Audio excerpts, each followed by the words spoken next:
Hello folks, we're Andy and Degi from Conrad Fest, and we're gonna do an interview today, which actually Conrad should have done, but obviously he shat his pants because he was like, pretty nervous because of the person we are sitting with here. It's Mr. Joey Cape, singer in Lagwagon. Me! This guy. Hi. He's in me first in the Gimme Gimme Spad Astronaut, and tonight he's gonna play in Nuremberg for his solo project. And let's say he's one of the fathers, godfathers, or maybe grandfathers of punk rock, like one of our youth idols. Grandfather. Grandfather? Nah, not really. It's okay. It's true, I think. But Sort of.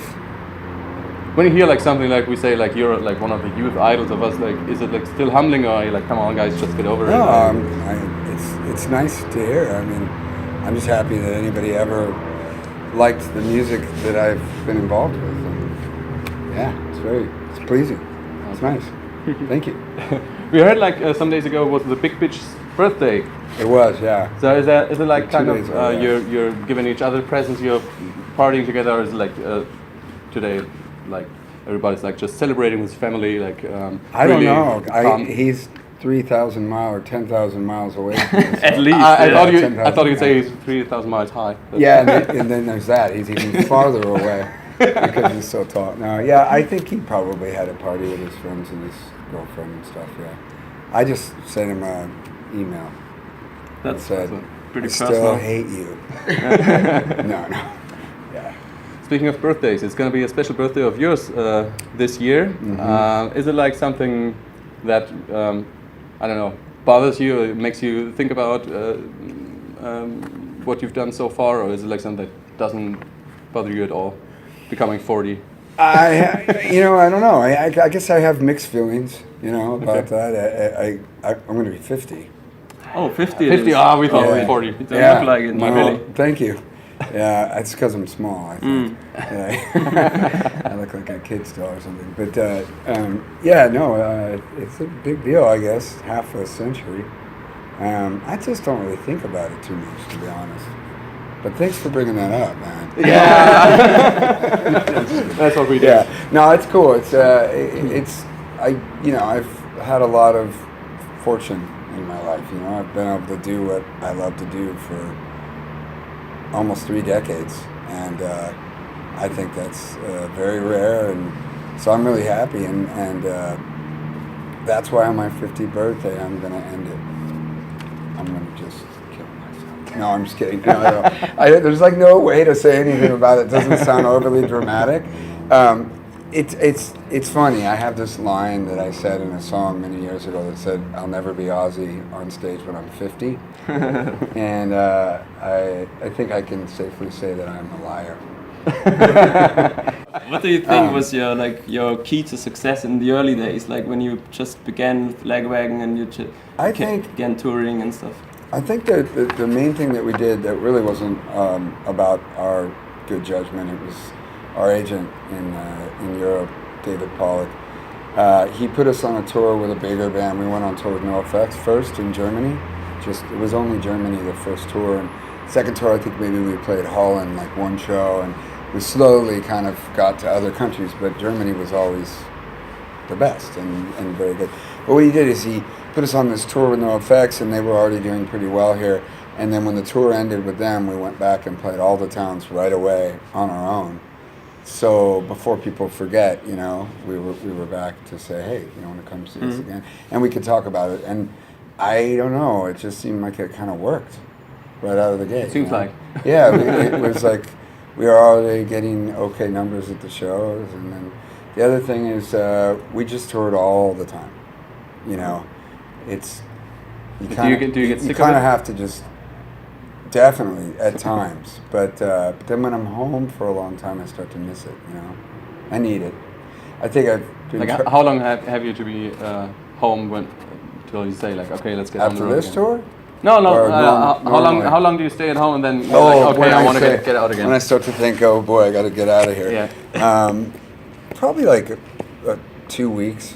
2 weeks. Yeah, at about 2 weeks, I start to kind of really want to leave again. But it's mixed though for a while. But if I'm home for a month, I mean, I just really start to go a little bit crazy because I'm so accustomed to having a schedule and having things to do. And when I'm at home, I sometimes have, you know, work, but I also sometimes have nothing to do.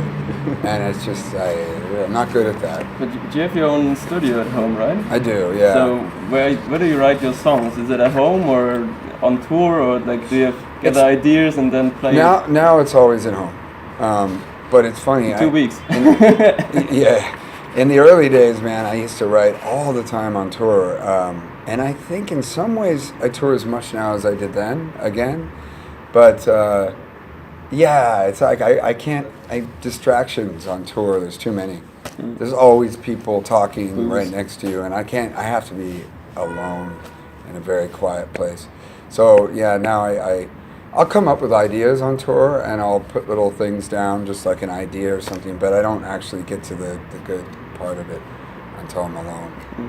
Yeah, what I really prefer is driving and writing. That's my thing. Yeah, it's I think some years ago I even read that that sort of dangerous. No, that's drinking and driving, which I also love to do. I think what it is it sort of it distracts or uses part of your brain that might normally get in the way of this creative process. So I don't know, it's like writing lyrics when I'm driving. Driving's very easy to do, but it occupies a part of my brain that would be saying, what about this? What about this? What about this? You know, and so it just works. And melodies too, you know, so that kind of thing is the best if I can. But I can't really get my wife to let me go anywhere when I come home because I'm always gone, you know, we have a child, and it's not like I can come home nowadays and say, oh hey, I'm just going to go for a drive across the country. I'll be back in 2 weeks. She would probably stab me, you know, or something worse.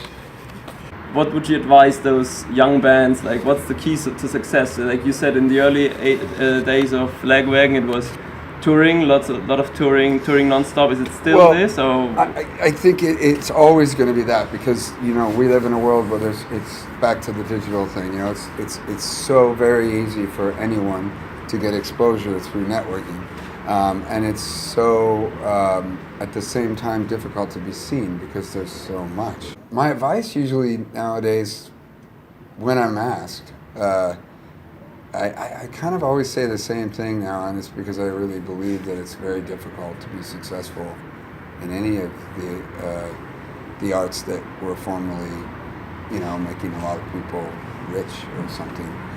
But just even to secure a life where you can do that and not have another job is so difficult.